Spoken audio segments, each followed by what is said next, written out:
Hello everyone, this is Antonio from Antonio's Pizza in Estes Park, Colorado.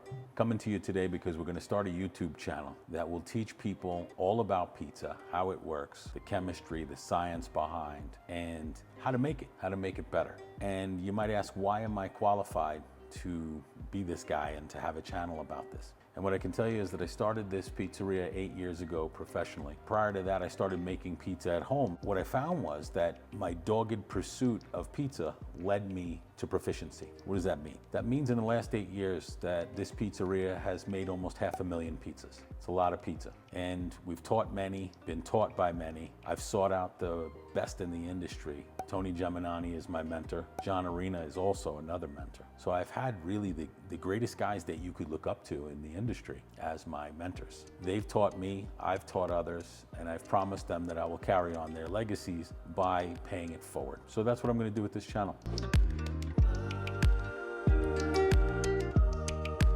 A little bit of history. I started in the industry officially November of 2014 in Estes Park, Colorado, right in front of Rocky Mountain National Park. The reason that I started making pizza was not because I was a pizzaiolo from New York, and I am from New York. I'm fourth generation New Yorker. Grew up right on the border of Queens and Elmont, and then out in Amityville. Spent most of my life on Long Island. The first 38 years were spent there. And I got to know pizza really well. When I got to Colorado, we started looking for new haunts, new places to go with our family, just like many families do on Friday or Saturday. They go out for pizza. It's just a thing that you do. Well, when I got to these pizzerias, I found out that I wasn't in New York anymore, Toto. I was not there. It really was an eye-opening experience the first few times, because you'd walk up and it says New York Pizza. Nobody in there is from New York. Nobody knows anything about that. The pizza's not even close to what I grew up eating. Is it the best pizza in the world? I don't know, but I know that it's damn good. And there's a reason that people consider New York, New Jersey the meccas of pizza.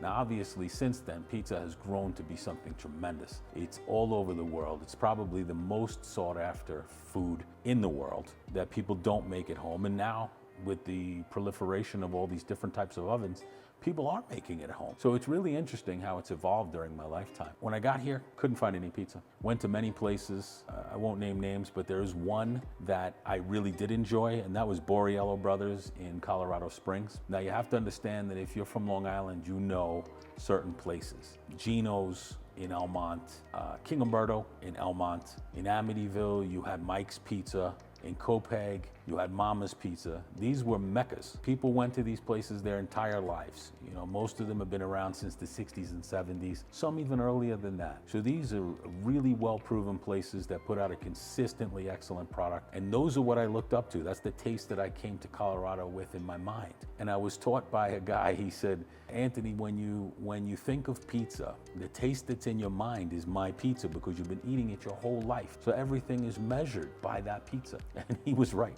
He was definitely right. I didn't come here to make pizza. I didn't move to Colorado to make pizza. I came to Colorado to find a better life for my family. As they say, necessity is the mother of invention. Just like many before me, I sought out the masters and learned. It was kind of inevitable. And it's funny, you make a move from one place to another and you can't find your food. So what do? You learn how to make it. And that's what I've done. So I'm going to endeavor to teach you how to make it through the techniques that I've learned over the last 10 years. Now, a couple of years prior to me opening a real pizzeria, I actually made it at home. So I made a mess of my house, just like most of you. I burnt things, I wrecked the oven, I tried to throw the pizza, I hit the ceiling, I have flour on the ceiling. My wife's threatening to throw me out. So these are all the things that I did. And I'm going to teach you all of those things. And I'm going to put out videos that appeal to both homeowners and to professionals. They'll be titled as such. So it'll be professional series and whatever the topic is, or it'll be home series and whatever that topic is. So we're gonna get started right away. This is the first one. And if you'd like to follow me on this path, please subscribe to my channel and I'll keep you well informed. Thank you. The story of how I got here is really one that's worth telling. So if you imagine moving from another country or another city and you move far from your home, first thing you do is you try to find new food. We come to Colorado, we're trying to find new food, and we can't find anything that remotely resembles pizza that we know. So there's pizza, but there's not our pizza. I decide, all right, it's time to try and make this. I start by going to Costco of all places. Now we're talking 2000, this is probably 2010. So I go to Costco. They have what I consider out here the best dough ball in that era. It's the best tasting dough. So it's funny, I bought a pizza from Costco, I taste it. It's remarkable. I'm like, this is good dough. The rest of it wasn't so good, but the dough was great. So I go to the store and I say, can I buy some of your dough? And they say, sure, you can buy a whole case. So the whole case comes in a box. It's like 30 dough balls. And literally, it's made in Brooklyn.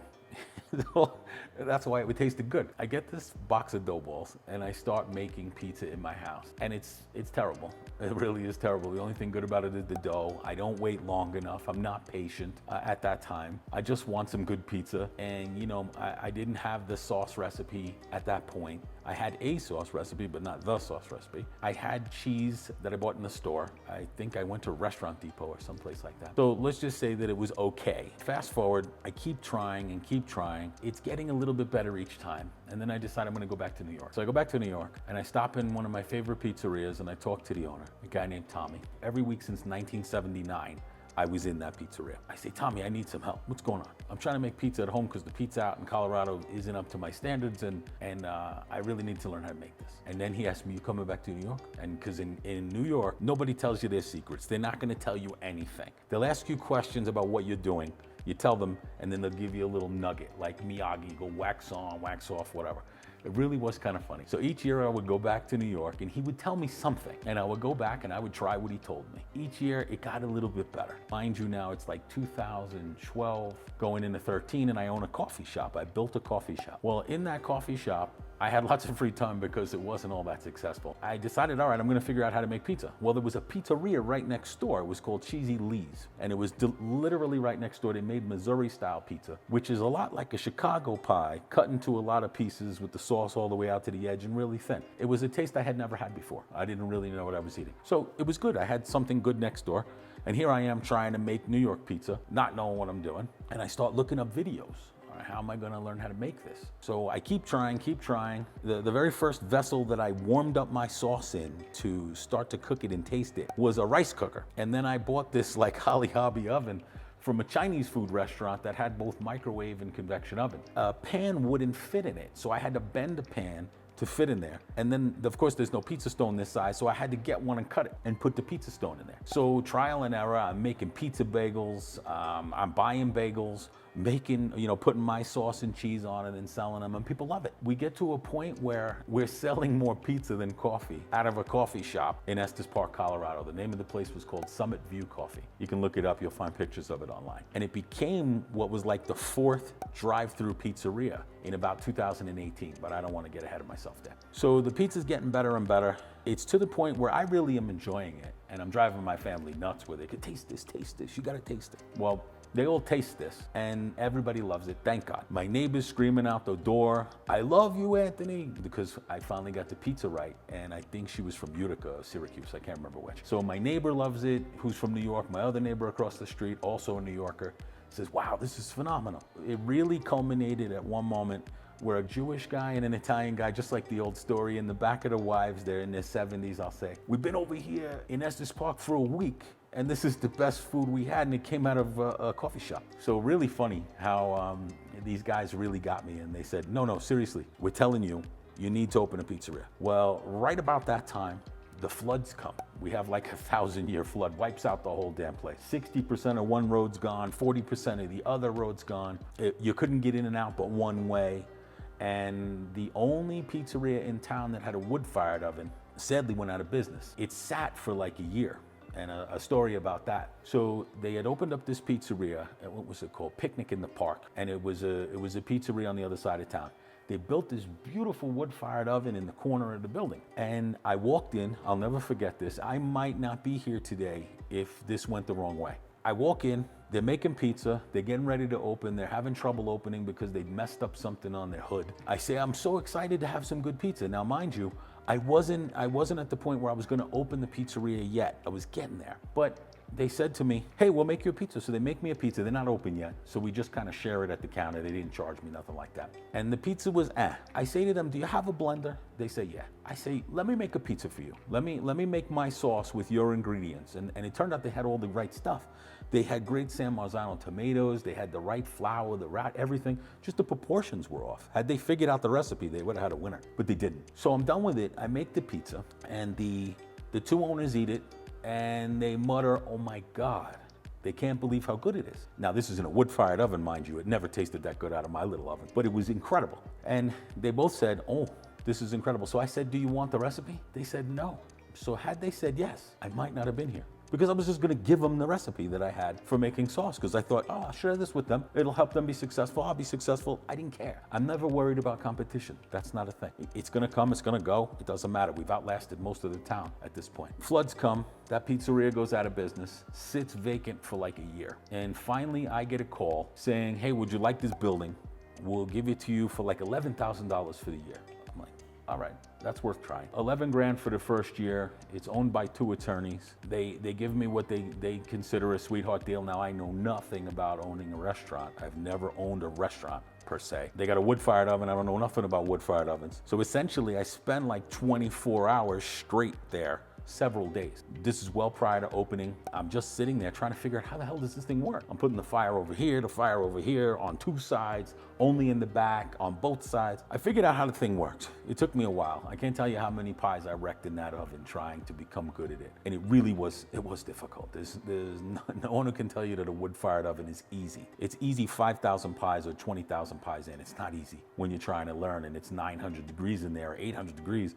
And you destroy something, and now you realize you can't even use that section of the oven for 15 minutes while it regenerates. I make a lot of mistakes. Long story short, they try to sell the building out from under me. So the 2 attorneys try to sell the building out from under me. I wound up essentially getting into a little back and forth like we do. The long and short of it is, I wound up owning the building, and that's the good part. So I own the building. It goes really well. We're growing year over year. I started in the dead of winter. Everybody was making fun. "Oh, you're not gonna make it till the spring, blah, blah, blah." So that's what happens. I let them know how I feel. I'll see you in the spring. I'll see you in the summer. And the perseverance that we have is really what makes the difference. If you don't have perseverance and you're not gonna go through the fire, you're not gonna get to the other side. Well, I got to the other side. Fast forward 4 years. At that point, we're making 400 pizzas a day in the summer. We only have 16 chairs. So imagine trying to make 400 pizzas a day with 16 chairs. So at that point, we scrapped the parking lot. People were parking down the road. Everybody was mad because there were cars all over the place. And I got a parking lot full of picnic tables. There's brides and grooms sitting at picnic tables next to a river eating pizza in Estes Park, Colorado, right in Rocky Mountain National Park. It was one of the craziest things that I had ever seen. And there were days I couldn't believe it. And one day I said, I can't handle the flow that's coming in here. We got to get a bigger building. So we start looking for a bigger building. Leads to, there's only really 2 places in this town. One of them is the current Cousin Pat, which is a really big building. I think it's like 10,000 or 14,000 square feet. And the other is this building. So I think it was a Mexican restaurant. It was like a family style diner in the 50s and 60s. So this has been a restaurant since 1959. Problem is it's 6,000 square feet. And if you think about how much work it takes to run 6,000 square feet, it's an awful lot, truly an awful lot. Make the deal happen, sell the other building, which I should never have done. I should never have sold that building. And it enabled me to get all of the things that I needed to get in this building to make it work. So in 2019, before COVID hit, we were doing 550 pies a day and only open from 12 to 8. So you're talking about an awful lot of pizza in a very short window. I had to come up with methods that worked along the way. Tony Geminani and other guys gave me tips about how to do it better. Tony once told me how to rearrange my kitchen. Right before we left the old place, we did exactly what he said, and it yielded a difference of $1,000 a day, and it cut our wait time from 45 to an hour all the way down to 25 minutes. So it really just the right eyes looking at something is so important. And that's what I bring to this, is a guy who's tried everything to get to this level and is currently there. So what I'm going to share with you about how to make pizza better, how to make pizza faster, how to really think outside the box in what you're doing.